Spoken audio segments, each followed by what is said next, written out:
अनिल मिश्रा के पास कोई तथ्य आधार तो होगा जिस आधार पर वो कह रहे हैं बीएन राव ने संविधान अगर लिखा कोई है। तथ्य है तो उस तथ्य को वो व्यक्ति पेश करे।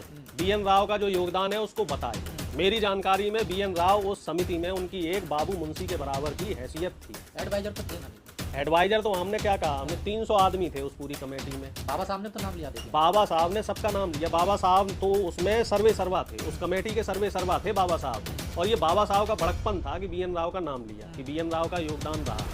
और एक बड़े व्यक्ति, जो महान व्यक्ति है, ये उनकी खासियत होती है कि वो हर किसी को तवज्जो देता है। अब ये बताइए हमें, एक बात बताई जाए, जब कोई बिल्डिंग बनती है, ठीक है, तो एक व्यक्ति होता है जो मिस्त्री का काम करता है, चिनाई का काम करता है।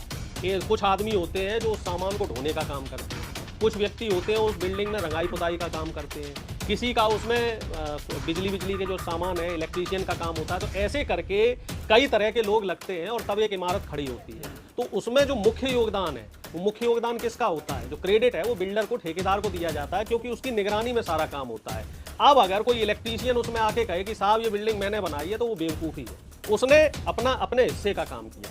ठीक उसी तरीके से जो संविधान समिति में 299 लोग थे, हर व्यक्ति का महत्वपूर्ण योगदान है। हम उस योगदान को मान रहे हैं। सबने अपने अपने हिसाब से इनपुट दिए और उनको संकलन करने का काम बाबा साहब भीमराव अम्बेडकर ने किया और संविधान की रचना हुई। लेकिन ये बात बोल देना इन मनवादियों द्वारा कि बीएन राव ही सर्वे सर्वा हैं, बाबा साहब का सामूहिक बहिष्कार होना चाहिए, ये बात सरासर गलत है, सरासर बेईमानी है। और मेरी नहीं, बाबा साहब की नहीं, ये पूरे बहुजन समाज। आपने अनिल मिश्रा का वीडियो देखा होगा, क्या कहना चाह रहे हैं अनिल मिश्रा? अनिल मिश्रा, वो एक बहुत पुरानी कहावत है कि जब आदमी का बुरा वक्त शुरू हो जाता है तो ईश्वर सबसे पहले उसकी बुद्धि हर लेता है। तो अनिल मिश्रा का बुरा वक्त शुरू हो चुका है। एक लिमिट तक तो आप संविधान का विरोध करो, चाहे संवैधानिक पद पे जो व्यक्ति बैठे हैं उनका विरोध करो, वो ठीक है। हर चीज की एक लिमिट होती है।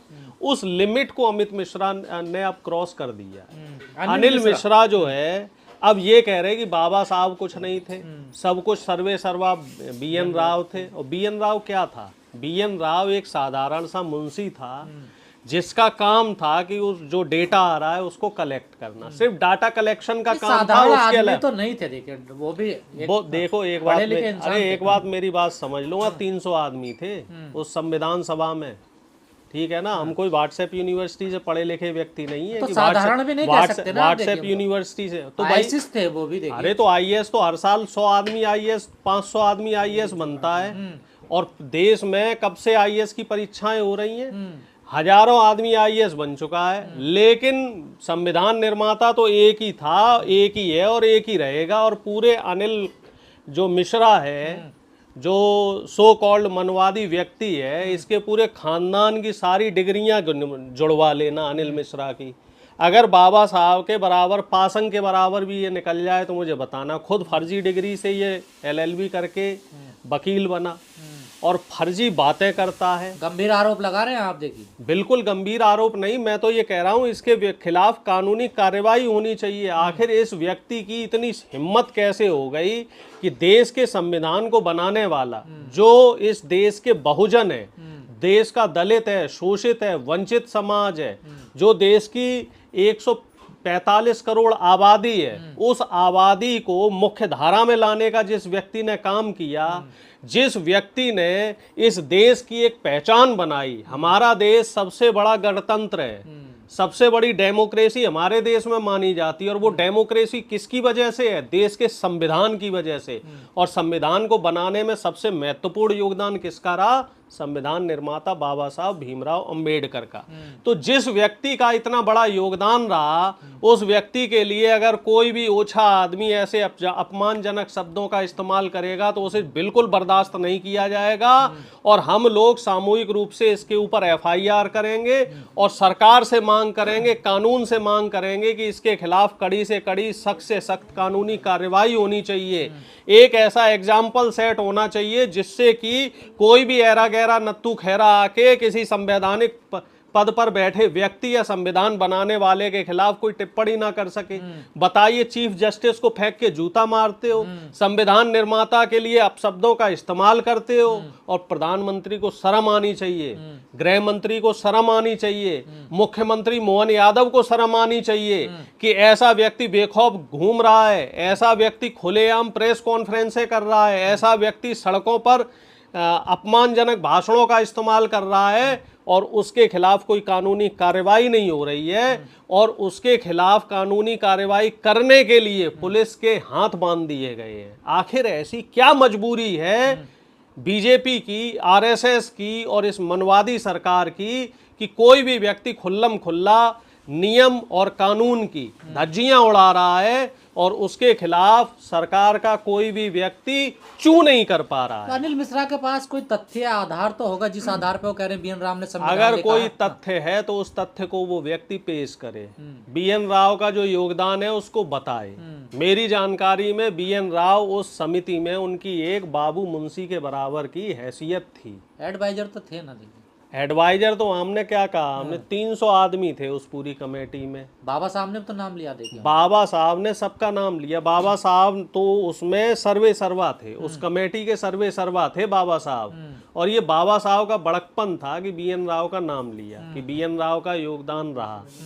और एक बड़े व्यक्ति, जो महान व्यक्ति है, ये उनकी खासियत होती है कि वो हर रूप से उन्होंने बताया हर किसी को तवज्जो देता है। अब ये बताइए, हमें एक बात बताई जाए, जब कोई बिल्डिंग बनती है, ठीक है, तो एक व्यक्ति होता है जो मिस्त्री का काम करता है, चिनाई का काम करता है। कुछ आदमी होते हैं जो उस सामान को ढोने का काम करते हैं, कुछ व्यक्ति होते हैं उस बिल्डिंग में रंगाई पुताई का काम करते हैं, किसी का उसमें बिजली के जो सामान है, इलेक्ट्रीशियन का काम होता है। तो ऐसे करके कई तरह के लोग लगते हैं और तब एक इमारत खड़ी होती है।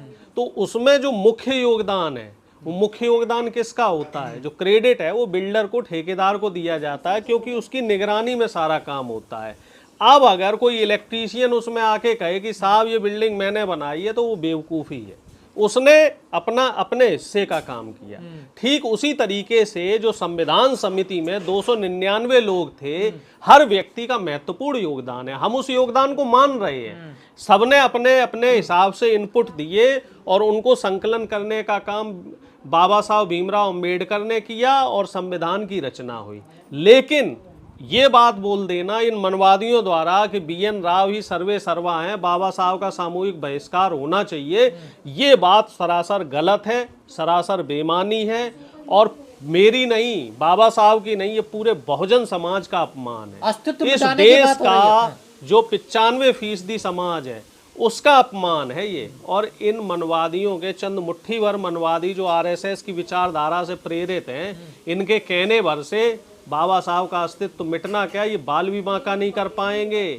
बाबा साहब कोई मामूली हस्ती नहीं है। बाबा साहब के नाम पे विदेशों में भी तमाम मॉन्यूमेंट्स बने हुए हैं, तमाम सड़कें बनी हुई हैं, तमाम जगह बाबा साहब के नाम पे पूरे देश दुनिया भर में बनी हुई हैं।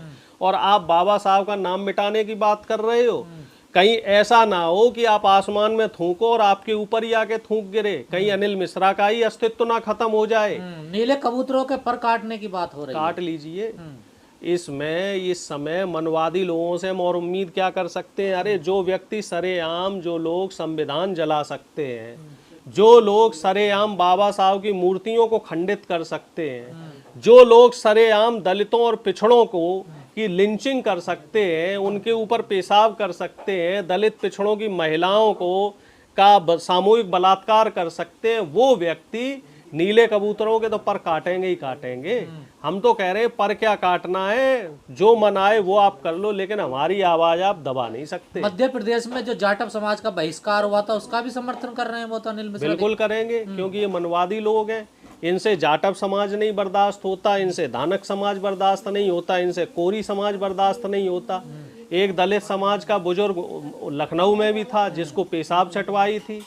ऐसे ही एक घटना आदिवासी समाज के लिए हुई थी, वो भी मध्य प्रदेश की थी, जिसमें उस आदिवासी बच्चे के मुंह पे पेशाब की गई थी। और इस तरह की कई घटनाएं हैं। कहीं राजस्थान से घटना सुनने को मिलेगी कि पानी पीने के बदले में उसको जान से मार दिया। कहीं बिहार में आपको ऐसी घटना सुनने को मिल जाएगी। अभी मध्य प्रदेश में भी एक दलित समाज के व्यक्ति पर मोबाइल चोरी का आरोप लगा दिया गया और उसके हाथ पैर बांधकर उसकी पिटाई की गई। खेत मेड़ को लेके एक दलित व्यक्ति की लिंचिंग कर दी गई। 15 बीजेपी आरएसएस के नेताओं ने मिलकर उस व्यक्ति को खेत में ही जान से मार दिया। तो ये कोई घटना ऐसा नहीं है कि ये साल या 2 साल में या 6 महीने में एक घटना हो रही है। आए दिन ये काम हो रहा है। और ये काम कब हो रहा है? जब देश में संविधान लागू है और बीजेपी की डबल इंजन सरकार है और सो कॉल्ड प्रधानमंत्री ये कहते हैं कि हमारी सरकार बहुत मजबूत है। और जब मजबूत सरकार के रहते हुए इस तरीके से अत्याचार हो रहे हैं तो आप सोचो, अगर देश में संविधान ना होता, देश में अगर मनुस्मृति लगी होती, तो इस देश का संघीय ढांचा क्या होता, इस देश में दलित पिछड़ों और शूद्रों के साथ क्या नहीं हो रहा जब इतने बड़े समाज का बहिष्कार किया जा रहा है तो जिस हिंदू धर्म की ये बात करते हैं, जिस हिंदू राष्ट्र की ये बात करते हैं, वो तो कमजोर हो जाएगा अगर दलित समाज को हिंदू धर्म से बाहर कर दिया देखो जाएगा। साहब, सिर्फ कावड़ ढोने के लिए मैं फिर इस बात को कहूँगा, कावड़ ढोने की बात आए तो दलित हिंदू है। जब मंदिर मस्जिद के दंगे करवाने की बात आए तो दलित पिछड़े हिंदू हैं। जब मुसलमानों की लिंचिंग करने की बात आए तब दलित पिछड़े हिंदू हैं।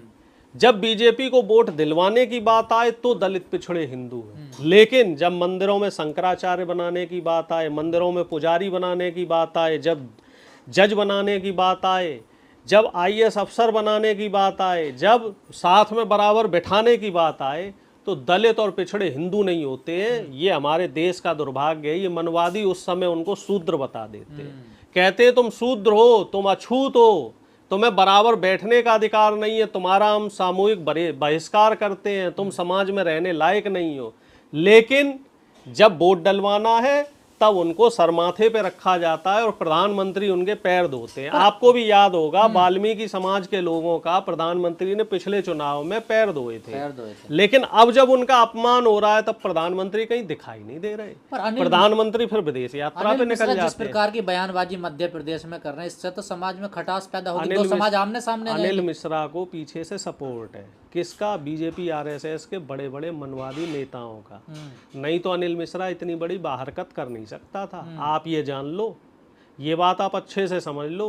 मोहन भागवत की जो गैंग है, प्रधानमंत्री मोदी की जो गैंग है, अमित शाह जी की जो गैंग है, ये जो नेक्सस है, इस नेक्सस ने अनिल मिश्रा को पीछे से सपोर्ट कर रखा है। अदरवाइज आप बताओ, कोई व्यक्ति जरा सी भी संविधान के खिलाफ कोई बात कह जाता है तो उसके ऊपर इतने कानूनी केस लग जाते हैं, राजद्रोह, राष्ट्रद्रोह, तमाम गुंडा एक्ट और तमाम तरह की कार्रवाइयाँ हो जाती हैं। और दुख की बात है कि इस व्यक्ति की हिमाकत बढ़ती जा रही है, इसका दुस्साहस बढ़ता जा रहा है, इसकी बदतमीजी बढ़ती जा रही है, इसकी बदसलूकी बढ़ती जा रही है और ये रुकने का नाम नहीं ले रही है और सरकार कुछ बोल नहीं रही। तो जाहिर सी बात है कि जो सरकार में बैठे लोग हैं वो अनिल मिश्रा जैसे लोगों को सपोर्ट कर रहे हैं।